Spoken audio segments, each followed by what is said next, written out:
Hello dear students, today I am going to take class 11th and chapter number 8, which is gravitation. This chapter includes the concept of vector addition and the fundamental concept of chapter number 1. I hope you must have studied in chapter number 1 there are 4 fundamental forces in nature, 4 natural forces are there. Out of those, first is gravitational force,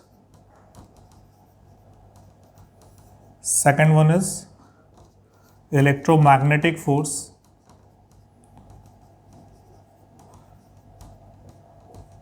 third one is strong nuclear force, and the fourth one is weak nuclear force. Order may be different, but the forces are the same. So in this chapter we are going to study basically about the first one, which is gravitational force. I hope you must have studied a bit about this force. This is the natural force which exists between two masses. This all you have done in the chapter number 1.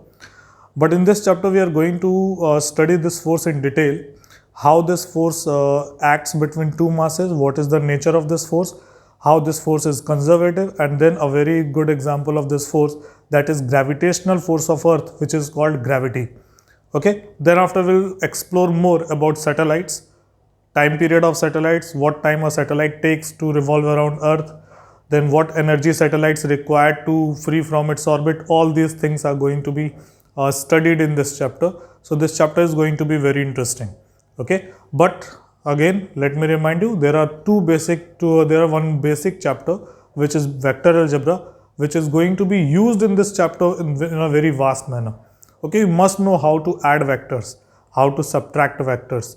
Okay, so this particular thing is very important. Otherwise, the rest of the things are very easy, you can easily understand. Okay, so let us start with the gravitational force. What is gravitational force? What is gravitational force? So gravitational force is actually, we are going to study is what? Gravitational force. It is being practically observed that if there are two masses which are being separated from each other by a small distance, if there are two masses, they are separated by a small distance, basically they are point masses, then what is found that there is a force of attraction which acts between them. This force is very weak. This force is very weak, and this force acts because of mass. How we conclude that, how we come to that conclusion that force depends upon mass?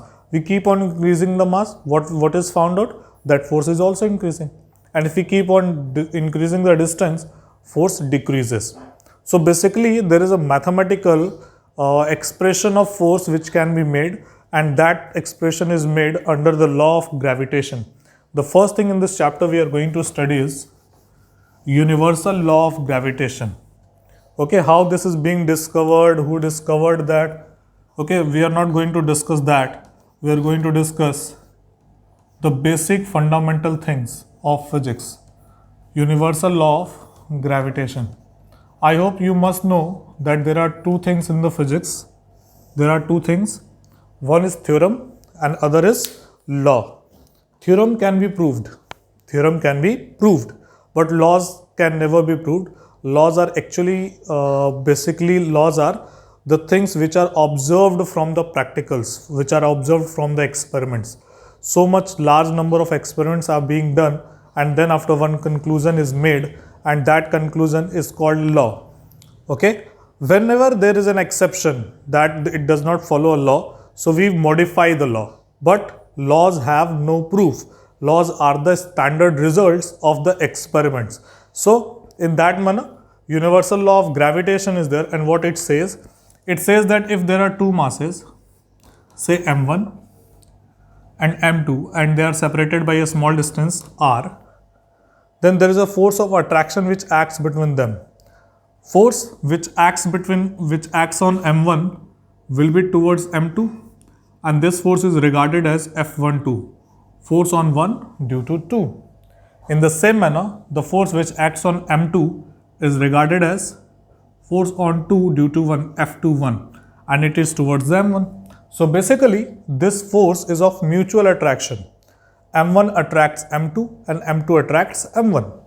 And what we find that the magnitude of these force F12 and F21 are equal. Let us take it as F. Okay. So what this law says that the force which acts between two point masses separated by a distance r, that force is directly proportional to product of magnitude of the masses, and it is inversely proportional to square of the distance between them. So if we combine both of them, what we are going to have? We are going to have F is proportional to m1 m2 upon r square. And now if we remove that proportionality sign, we must put a constant. So here we put a constant which is called capital G, m1 m2 upon r square, where that capital G is called universal gravitational constant. Universal gravitational constant, and its value is 6.67 into 10 to the power minus 11 Newton meter square per kg square. Okay. So this is its unit and it is its value. So because of this smaller value of capital G, this force becomes very small. Okay. Suppose if m1 and m2 they are 1 kg and their separation between them is 1 meter also, then F is equal to capital G. And in that particular case, the force comes out to be 6.67 into 10 to the power minus 11 Newton, which is very small, which cannot be demonstrated in our day-to-day life, right? Like suppose if because of this force, this mass cannot move. For moving a mass, we need something required amount of force, something significant amount of force. And this force is very small, it cannot move the masses. But if the same happens with the larger masses, larger mass means astronomical bodies like Earth, Sun, planets, satellites, then mass is so large that in that case the force is evident. In that case, this force is evident. We can see the effect of this force. Because of this force, Earth revolves around the Sun. Because of this force, Moon revolves around the Earth. Because of this force, other artificial satellites which we send in the space, that revolves around the Earth. Is it clear? So because this force is evident, but in that case, when the masses are so large, in our day-to-day life, masses are not that much large. That's why we cannot evident this force. Is it clear? So this is what the universal law of gravitation is there. Now let us come to capital G. Capital G is called universal gravitational constant. The word universal is there because capital G remains constant throughout the whole universe. It does not change. If the masses are kept in water, force will not change because capital G remains the same. If the masses are kept on moon, then also the force will remain same. If the masses are kept on sun, it is not possible. But if it would be possible, then the force would have been the same. Why? Because the capital G does not change. It does not change with the medium. Okay? There are some forces which depends upon the medium. You must have studied a force which is in class 10th. That is the force which acts between the charges. Charges, if charges are kept in water, the force acts between them because of their charge, which is called electrostatic force. That force will change because that force is medium dependent. Here the capital G is universal gravitational constant and it does not depend upon the medium. So masses are kept whether on the surface of Earth, whether in the water, whether on the moon. The force acts between them will not change. So these are some properties. Let's list them so that we cannot forget. The first thing I have told you that the gravitational force, capital G force, is medium independent. Medium independent. It simply means the force does not depend upon the medium, right? The second thing I have told, that this force is very weak. Gravitational force is very weak. Third point, it is, I have told you also, mutual force. It is a kind of mutual force. M1 is attracted towards M2 and M2 is attracted towards M1. Okay, so this is a mutual force. Fourth one, It is central force. Central force means it acts along the line which joins the center of the bodies. I hope you must have studied center of mass till now. So it acts along the line which joins the center of mass of two bodies. Okay, here I have taken a point masses, but suppose if bodies are there, then it acts along the line which joins the center. Fifth one is, it is conservative in nature. What is conservative? Conservative is what? The work done by these force is independent of the path traveled by the body. Work done by this force or work done against this force is actually independent of the path traveled by this body, and hence it comes under the category of conservative force. So these are the some properties of gravitational force you should remember. Okay, capital G remains constant throughout the universe, hence force also remains constant. So force is basically medium independent. Is it clear? So this is all about gravitational force. And now gravitational force, on the basis of gravitational force, let us solve some numericals. So there are two kinds of problem, there are two kinds of numericals. One is null point, another is to find the value of force. First of all, let us solve null points problem. Null points problem. Simple problems. Suppose one mass is there which is of 5 kg. Another mass is there which is of 20 kg. Okay. The separation between them is 20 centimeter. Question is, this is the system given. Question is, where should a third mass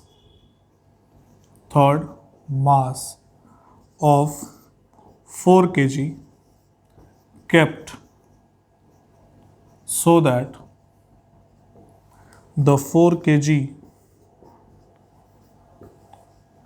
remains at equilibrium?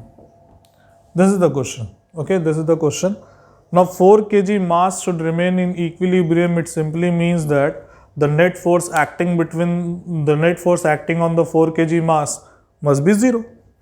This is the meaning of the question. So what we do? We put the 4 kg mass somewhere here. Suppose here 4 kg. And the distance between 5 kg and 4 kg, let us take x. So this distance is going to be 20 minus x, centimeter. I am taking in centimeter only. Is it clear? No need to convert in meters in this question. Although we should convert, but without converting also we can solve. How the question will be go like? Now this 5 kg will attract 4 kg towards itself. Say this force is F1. This 20 kg attract 4 kg towards itself. Say this force is F2. Now, if that 4 kg is at rest, then it must have 0 force. So, F1 must be equal to F2. In that case, only the force will be 0. So, F1 is equal to F2. The value of F1 is capital G. M1 is 5. M2 is 4. Upon the distance is x centimeter is square. Okay. Is equal to F2 is capital G. 20 kg. 4 kg. Upon distance is 20 minus x centimeter whole square. So this is how the expression looks like. And now just see, this 4 kg will cancel this 4 kg. This centimeter will be cancelling this centimeter is square. Okay. So here we are, and capital G also cancelled. So we are going to have 5 upon x square is equal to 20 upon 20 minus x whole square. So 5 will cut this 20 also 4 times. So we are going to have 1 upon x square is equal to 4 upon 20 minus x whole square. Let us take a square root. It will be 1 upon x is equal to 2 upon 20 minus x. Let us transfer them. So 20 minus x is equal to what? 2x. So x is equal to what? 20 upon 3. And since we have supposed in centimeter, the answer is in centimeter. That's it. This is the answer. Okay. So these are the problems which are called null point problems. So basically in these problems, you have been asked that where should a third point mass should be placed so that the net force acting on that particular mass is 0. So this is how this question is being proceeded. Okay, on the third mass, just put the force F1 is equal to F2, write the expression, get the value of small x. Okay, So this is how this null point problems works. Let us move to the second type of problem. In this type of problem, the net force is being asked. Okay, net force being asked due to some configuration. Like suppose one configuration is there. Say this is your an equilateral triangle. Here the mass is 4m. Here the mass is also 4m, and this mass is 2m. Say this point is A, this point is B, this point is C. What is being asked? What is the net force? Say this force, this side is A, this side is also A, this side is also A. So what is being asked? What is the net force? What is the net force on 2m? This is the question. Okay. So this question seems to be very difficult, but it is very easy. Very easy in fact. Just see. This 4m will attract 2m towards itself.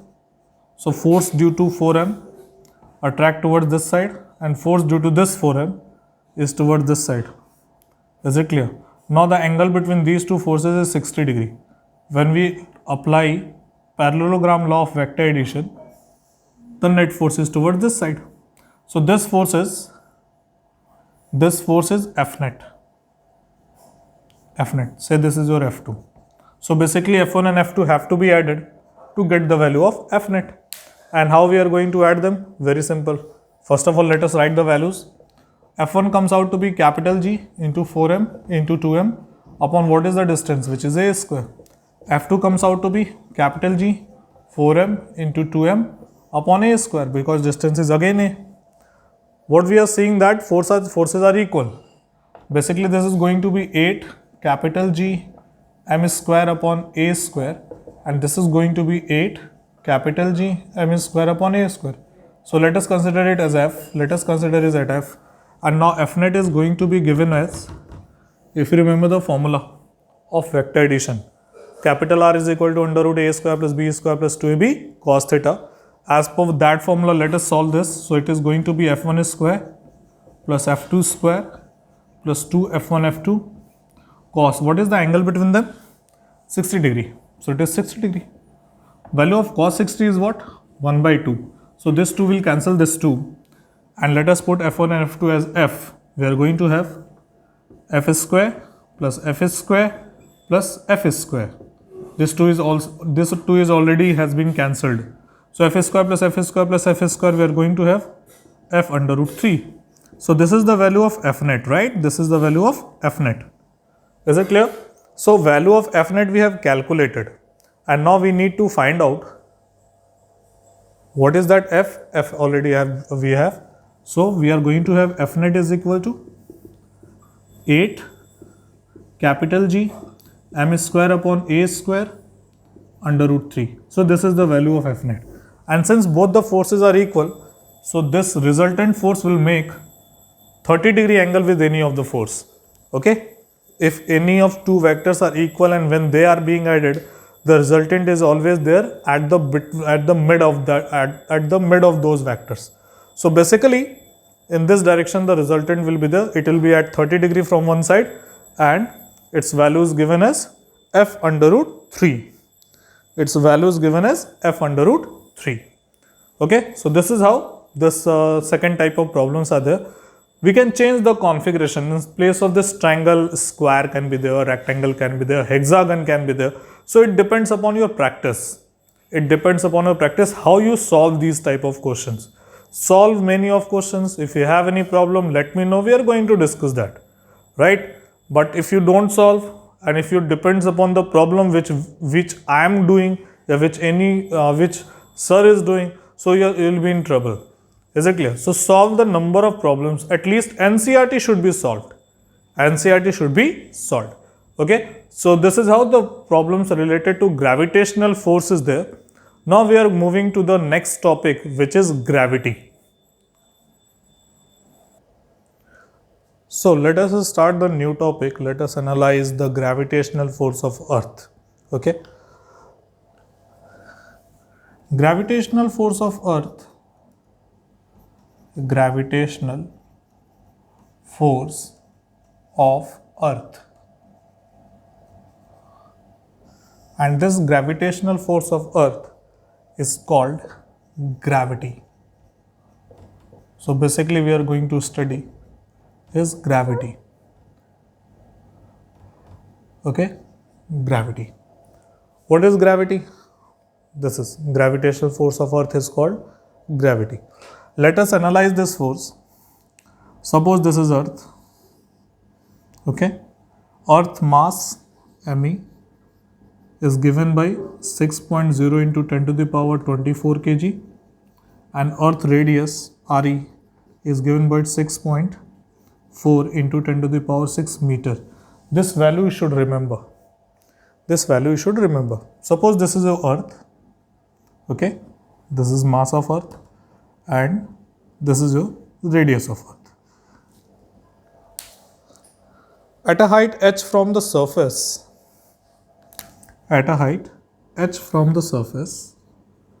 there is a point mass or a mass small m. This h height is from the surface, right? And the radius of earth is re. So basically the force which acts between these, force, more specifically gravitational force acting between earth and small m is given by F is equal to capital G me m upon re plus h whole square. This is the value of force which is being given, which is acting actually between the earth and the mass. So let us analyze first of all this mass, then after we will analyze this small m. This force will be common. This force will act on m also, and the same force will act on the earth also. The small m will attract earth towards itself, and the m is attracted towards the earth because of this force. So earth attracts this force and m attracts the earth. Okay, the value of force on the both m and earth will be this only. So let us analyze first of all about small m, then after we will analyze earth. So force on small m. So this force on small m is given by F is equal to capital G me m upon re plus h whole square. This force will cause acceleration. And that acceleration is called acceleration due to gravity, and it is denoted by small g. So force is equal to mass into acceleration. So we can write mass into acceleration, that is a small g, and it is given by G MEM upon RE plus H whole square. M and M will be cancelled out. So G is going to be what? Capital G ME upon RE plus H whole square. This is the value of a small g at a height small h from the surface of earth. But since radius of earth is so large, so if h is very, very smaller than RE, so here we can neglect h. So what we are going to have? We are going to have G is equal to capital G ME upon RE square. This is the acceleration due to gravity. Okay? Nearby the surface of earth or at the surface of earth, the same value of acceleration due to gravity will be there. So if we solve it, because capital G is constant, mass of earth is 6.4 into 10 to the power 6. 6.0 into 10 to the power 24 kg, and the radius of earth is 6.4 into 10 to the power 6 meter. If we put them and if we solve them, we get G is equal to 9.81 meter per second square. Okay, so this is the value of a small g which we find out from this formula. So basically, if this object is nearby the surface of earth and it is left free to fall on the surface of earth, it will fall with the acceleration of 9.81 meter per second square. Now the question is, to what height we should consider the value of g as 9.8? Because it is here written h is very, very smaller than re. To what height we should take this? Okay. So for me, the height which you take is not fixed actually, is not fixed. We cannot say up to this height we can take this. But if h is very, very smaller than re, so that h can be negligible in comparison to re, so with that height we are going to take 9.81. If you remember, in case of motion in one dimension, when we are solving that free fall under gravity, or in projectile, or in work power energy, whatever case is small g is there, so in those cases the g could be there. But if that height is increasing, if it is 100 kilometer, 200 kilometer, 50 kilometer, so we cannot take g as 9.81 kilometer per second square. Is it clear? So in that case, the value of g will be changed, and we are going to calculate from this formula. This is the general formula, and this is particular nearby the surface of Earth. Is it clear? So this is how the value of g is being calculated. But the question is, the same force is acting on the Earth also. So Earth will be also attracted towards the body. Earth will also be attracted towards the body. So let us analyze the effect of this force acting on the body. Okay, for that I have to remove that. Just take the screenshots wherever required. Okay, don't wait for my instructions. Ki sir will tell to take screenshots, sir will tell to write.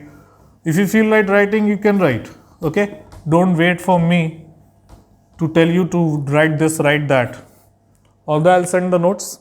Okay, after completing the chapter, I'll send the notes. Meanwhile, while watching the lectures, you should write also. Okay, let us analyze for Earth. So for Earth, the same force acting. So force is equal to what? Capital G MEM upon RE plus H whole square. Now this capital F for Earth, we should write ME into A is equal to G MEM upon RE plus H whole square. Now ME and ME will be cancelled out. So A comes out to be G into small m upon RE plus H whole square. Now because of this G, the A becomes very small. Okay, A becomes very small, and because of that, there is no acceleration is there in the Earth. Is it clear? So bodies are attracted towards the Earth. Earth is not attracted towards the body. So value of G we have calculated, and today's task is we are going to study the variation of small g with respect to altitude and with respect to depth. So let us move to that. So let us analyze the variation of small g due to altitude. Altitude means height from the surface of Earth. So say this is your Earth. Its mass is capital ME. This is the center of Earth. It's the radius of Earth, RE. Right? Now, at a height h from it, if a body is there, a small m. So, let us write g at the surface of Earth as g, and here the acceleration due to gravity, let us take is g dash. So, at the surface of Earth, at the surface of Earth, g can be given as gme upon re square. At height small h from the surface,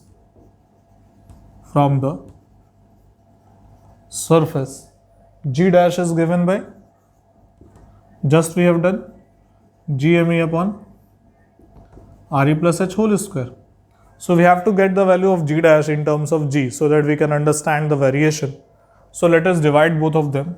So g dash upon g comes out to be, gme and gme will be cancelled out. We are going to have re square upon re plus h whole square. So from here g dash comes out to be g. This re is brought in the denominator. We are going to have 1 upon, or we can write re plus h upon re whole square. I hope you can understand what I have done.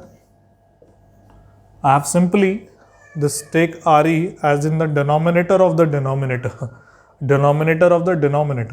So Re can be written over here, and now it can be written as Re plus H upon Re whole square. So now G dash comes out to be G 1 upon Re becomes 1 plus H upon Re, and this is whole square. So this is the value of G dash. In the simplified form, it is written as G dash is equal to small g upon 1 plus H upon Re whole square. So this is the formula we should learn. This is the formula we should learn. Is it clear? But one special case also we take, and that special case is if H is very less than Re. So in that situation, if H is very less than Re, so H upon Re, okay, if H is very less than Re, then what will happen? So in that case, just take this denominator in the numerator. We are going to have, here I am going to write, so G dash comes out to be G 1 plus H upon Re to the power minus 2. And since H is very less than Re, we can expand it binomially. This power comes over here. So we are going to have G dash is equal to G 1 minus 2H upon Re. So this formula is applicable in case when H is very less than Re. And this formula is applicable for any height H. So this is the general formula, and this is particular. For this, there is no range, but still I can tell you a range. You can use this up to a height of 500 kilometer. Up to a height of 500 kilometer, you can use this formula. Okay. But after that, if this height is greater than 500 kilometer, you should use this one. So by this formula, what you can understand, suppose if H is increasing, so basically denominator increases, and when denominator increases, G decreases. So basically with altitude, what is the outcome of this? So with altitude, small g decreases. With altitude, small g decreases. You can see it is clear. Okay, so this is how the acceleration due to gravity varies due to height from the surface of Earth. Let us try to understand now when due to depth from the surface. So let us analyze what is the effect of depth from the surface on small g. Suppose this is your center of the Earth. At a depth from the surface small d, at this point, we need to calculate the value of small g. Okay. Obviously, if it is d, then this height is going to be Re minus d. Okay. So at surface, the g comes out to be capital G me upon Re square. I have to take this formula into different terms, because the mass of Earth, when we go at depth of d, then this particular mass of Earth attracts the body towards itself. So mass of Earth varies. Effective mass, which attracts the body towards the center. So this formula, I am going to take it in the different form, and it is going to be capital G upon Re square. In place of mass, we can write density, that is rho, multiplied by volume. The volume is given by 4 by 3 pi Re cube. So Re square will cancel Re cube, 1 Re will be left. So we are going to have G is equal to 4 by 3 pi capital G, 4 by 3 pi capital G rho into Re. So this is what the value of a small g at the surface of Earth. Equation number 1. In this particular derivation, it is being assumed that the density of the Earth remains uniform. The density of the Earth remains uniform. So rho is similar here at every point. At depth d, so g dash is going to be what? 4 by 3 will remain same, pi will remain same, g will remain same, rho is assumed to be constant. And now here that distance from the center of Earth is going to be Re minus d. So let this be equation number 2. Now we are going to have the value of g dash in terms of g. So divide them. So g dash upon g comes out to be 4 by 3 pi 0. 4 by 3 pi 0 will be cancelled out. We are going to have re minus d upon re. So g dash comes out to be g in bracket re minus d upon re, or we should write g dash is equal to g 1 minus d upon re. So this is the value of a small g at depth d, g dash. Okay, and it is evident from the formula when d increases. So basically this negative term increases, and because of that g decreases. So small g decreases,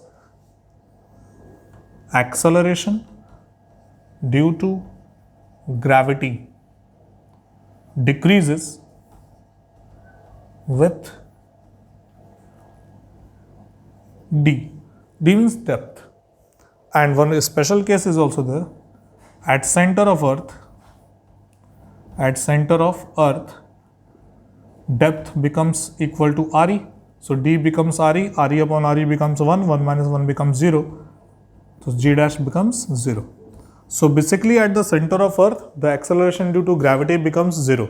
So from the center, if we move from the center towards the surface, then g increases. And after the surface, again g decreases.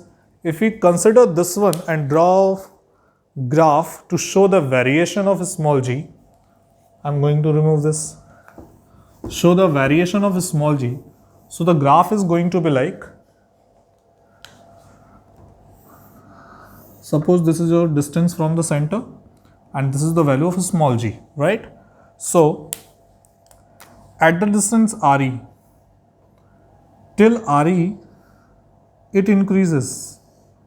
Okay, here that g is proportional to small r, distance from the center. Okay, and then after it decreases. G is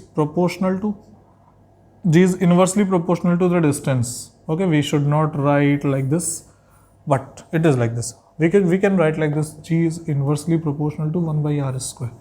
So g is inversely proportional because at the surface of earth it decreases with the distance.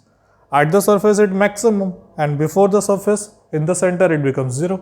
So this is the variation of small g with the distance from the center of earth. Okay. There are one more factor which we have to study, and this is going to be the last topic of the day. Tomorrow we are going to study about gravitational field and gravitational potential, and day after tomorrow satellites. After that again satellites, and then one more lecture will be there for Kepler's law. I think Kepler's law have been removed, so the lecture of Kepler's law will not be there, but till satellite we have to study. Third factor is due to shape of earth. Due to shape of earth, and it is very simple. We all know that the shape of earth is not perfect spherical. It is a bit flat on the poles. On the poles, the surface of earth is like this, like an apple. The surface of earth is like this. It is a bit flat on the, not exactly like this. Suppose this is the earth, so it is not perfectly spherical. At north pole it is a bit flat, and south pole also it is a bit flat. So what happens, at the equator the radius is more, but at the poles the radius is less, and because of that when g is being calculated, g me upon re is square. So at poles re is less, so at poles re is less, and therefore g is more, and at equator re is more. It simply implies that g is less. Okay, so these are the three factors in there which are there in our syllabus to understand the variation of a small g. Okay, due to height, due to depth, and due to shape of earth. So this is, let us hold to here today. Okay, due to less time I have to cover so many topics. Numericals should be there from your side. Just solve the numericals. If you have any problem, let me know. We'll discuss the numericals.